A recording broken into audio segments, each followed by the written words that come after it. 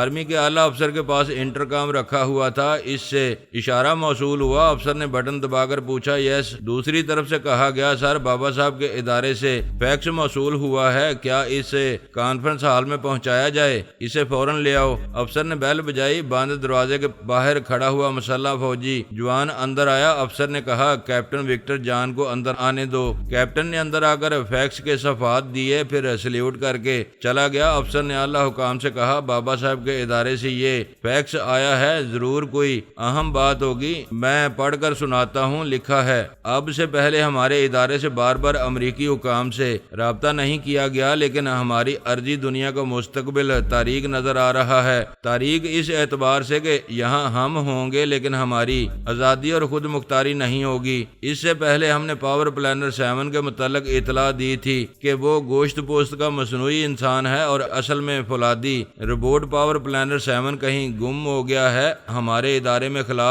سے آنے والے ایمون ابابا اس فولادی روبوٹ کے اندر کی باتیں جانتا ہے۔ اس کا بیان ہے کہ وہ روبوٹ ایک نہایت طاقتور بیٹری سے متحرک رہتا ہے، اگرچہ وہ 220 وولٹ کی بیٹری ہے، لیکن ہماری دنیا کے 220 وولٹ سے بہت بہتر کارکردگی کی حامل ہے۔ اس روبوٹ کے گم ہونے کی دو وجوہات ہو سکتی ہیں، ایک تو یہ کہ اس کی بیٹری ڈاؤن ہو گئی ہے اور وہ بے جان ہو چکا ہے، دوسری وجہ یہ ہو سکتی ہے کہ وہ خلائی زون میں واپس چلا گیا ہے۔ بدی بدی نامی ایک عورت اس روبوٹ کو کنٹرول کرتی ہے اور وہ بدی بدی خلائی زون کے ایک شیطان صفت سائنسدان کی بیٹی ہے۔ اس طرح یہ اندازہ ہوتا ہے کہ شیطان کی بیٹی نے اپنے تابعدار روبوٹ کو کسی خاص اور خطرناک مقصد سے خلائی زون کی طرف روانہ کیا ہے۔ اگر یہ اندازہ درست ہے تو پھر خلا سے مزید روبوٹ آئیں گے، اور اگر پہلا اندازہ درست ہے کہ بیٹری ڈاؤن ہو چکی ہے اور ہماری دنیا میں کہیں بے جان پڑا ہے تو وہ ہماری دنیا کے کسی شیطان صفت سائنسدان کے ہاتھ لگ سکتا ہے۔ ہم اپنے طور پر اسے تلاش کر رہے ہیں، امریکی حکام سے بھی کہہ رہے ہیں کہ اسے تلاش کریں۔ ہماری دنیا کو سلامت رکھنے کے لیے تمام بڑے ممالک کو زیادہ سے زیادہ دولت اور ذرائع کام میں لانا چاہیے۔ ہمیں یقین ہے پیش نظر خطرات کو سمجھتے ہوئے فوری اقدامات کیے جائیں گے۔ سب توجہ سے سن رہے تھے۔ ایک حاکم نے کہا، بابا صاحب کے ادارے کے افراد بہت مخلص ہیں، اس دنیا کو آباد اور سلامت رکھنے کے لیے اور خلائی مخلوق سے نمٹنے کے سلسلے میں بڑی اہم معلومات فراہم کرتے رہتے ہیں۔ دوسرے حاکم نے کہا، روبوٹ کے بارے میں اگر ہمیں نہ بتایا جاتا تو ہم اسے خدا کی مخلوق سمجھتے رہتے۔ بڑے افسوس کی بات ہے کہ ہم نے جس پر اعتماد کر کے سپر ماسٹر بنایا، اسی نے ہمیں حقیقت سے بے خبر رکھا۔ آرمی کے افسر نے کہا، اب اسے سپر ماسٹر نہ کہا جائے، میرا مشورہ ہے کہ ریمی ریز اور ٹیری ٹیلر دونوں کو سپر ماسٹر کا عہدہ دیا جائے۔ ایک عہدے پر وہ دونوں بڑی کامیابی سے اس لیے کام کر سکیں گے کہ ان دونوں میں بڑا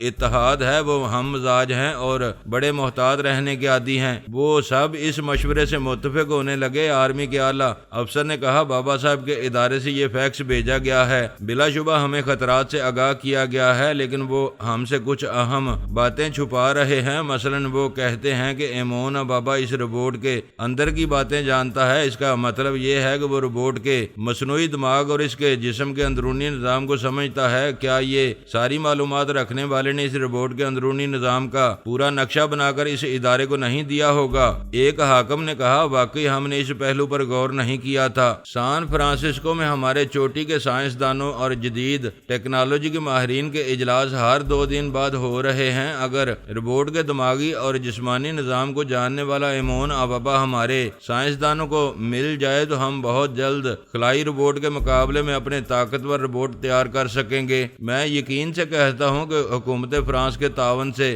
اس ادارے میں بڑی رازداری سے روبوٹ تیار کیا جا رہا ہے۔ یہ بات عقل تسلیم کرتی ہے۔ حکومت فرانس اس سلسلے میں کروڑوں ڈالر خرچ کر سکتی ہے۔ بیشتر معاملات میں حکومت فرانس سے تعاون کرتے رہے ہیں، کیا اس سلسلے میں وہ ہم سے تعاون نہیں کریں گے؟ ایک اعلیٰ حاکم نے کہا، میں ابھی فون پر ان سے بات کرتا ہوں۔ آرمی افسر نے کہا، بہت محتاط رہ کر ان سے گفتگو کرنی چاہیے۔ اگر بابا صاحب کے ادارے کا کوئی ٹیلی پیتھی جاننے والا آپ کی آواز سنے گا تو آپ کے ذریعے ہمارے اس خفیہ اجلاس کی باتیں سنتا رہے گا۔ میں یوگا کا ماہر ہوں، جب تک فون پر گفتگو کرتا رہوں آپ میں سے کوئی کچھ نہ کہے، یہاں گونگے بن کر رہیں۔ اس نے فرانس کے ایک حاکم سے رابطہ کیا، پھر کہا، آپ جانتے ہیں امریکی جاسوس دوسرے ممالک کے کتنے اہم رازوں تک پہنچ جاتے ہیں؟ ہمیں یہ معلوم ہو چکا ہے کہ حکومت فرانس اور بابا صاحب کے ادارے کے سائنسدانوں کی مشترکہ کوششوں سے بالکل خلائی روبوٹ جیسا ایک روبوٹ تیار کیا جا رہا ہے۔ فرانس کے حاکم نے کہا، تعجب ہے، ہمارے گھر میں گوشت نہیں پک رہا مگر